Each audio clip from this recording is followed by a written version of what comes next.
SV Krishna Reddy గారు అప్పుడెప్పుడో 'శుభలగ్నం' అనే ఒక సినిమా తీశారు.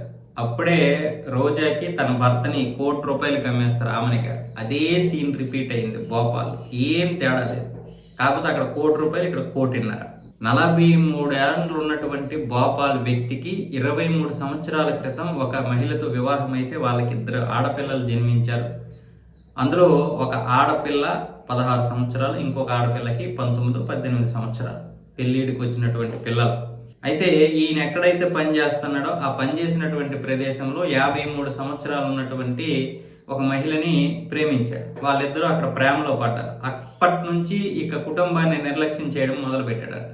దాంతో చిన్న కూతురు ఏం చేసిందంటే ఫ్యామిలీ కోర్టులో కేసు నమోదు చేసింది, ఫిర్యాదు చేసింది. ఇలా నా తండ్రి మమ్మల్ని ఇలా వదిలేస్తున్నాడు, నిర్లక్ష్యం చేస్తున్నాడు, వేరే మహిళ యొక్క మోజులో పడి అన్న విధంగా ఫ్యామిలీ కోర్టులో పిటిషన్ దాఖలు చేస్తే ఆ యొక్క కోర్టు ఈ కేసుని విచారించే క్రమంలో వాళ్ళిద్దరిని రమ్మన్నారు కౌన్సిలింగ్కి, ప్రియురాలను భర్తని. వాళ్ళు ఇటువైపు వీళ్ళు అందరూ వెళ్తే ఒక్క సింగిల్ సిట్టింగ్లోనే మొత్తం తేలిపోయింది. నేను ప్రియురాల దగ్గర తప్ప భార్య దగ్గర ఉండను అని ఆ భర్త తేల్చేశాడు. అయితే మరి ఇప్పుడు నాకు నష్టపరిహారం ఇవ్వాలి, మీరు ఆవిడ దగ్గర ఉంటే మరి నేను ఇద్దరు పిల్లలు ఎలా పెంచుతాను అన్న విధంగా భార్య అన్నది. నష్టపరిహారం ఎంత కావాలో కోరుకో అంటే నాకు ఎంతో కొంత కావాలి, కనీసం 1,50,00,000 అయినా కావాలని చెప్పిందట ఆవిడ. 1,50,00,000 అనగానే అవతల ప్రియురాలు కూడా సరే ఇచ్చేస్తానని చెప్పింది.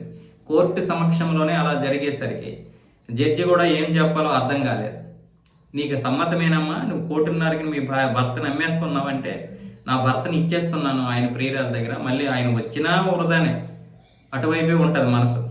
కాబట్టి నాకు కనీసం ఆర్థిక న్యాయమైనా జరిగితే నా ఇద్దరు పిల్లలు చూసుకుంటానన్న విధంగా ఆవిడ మాట్లాడింది. అందులో తప్పేం లేదు, అర్థం ఉంది. మళ్ళీ వీడు వస్తాడు, వీడు వచ్చినా సరే మళ్ళీ ఆవిడతోటే ఉంటాడు.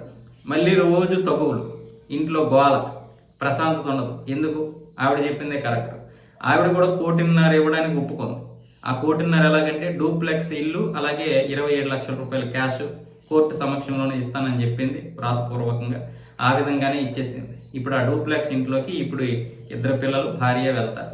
ఆ 27 లక్షలు కూడా ఫిక్స్డ్ డిపాజిట్ చేశారు కూతుర్లకు పెళ్ళిళ్ళు చేయడానికి.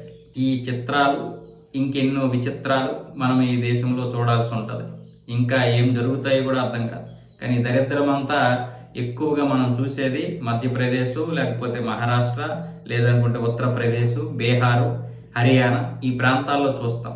ఆ మనుషులేంటో ఆ మనస్తత్వాలు కూడా అర్థం కావు మనకి.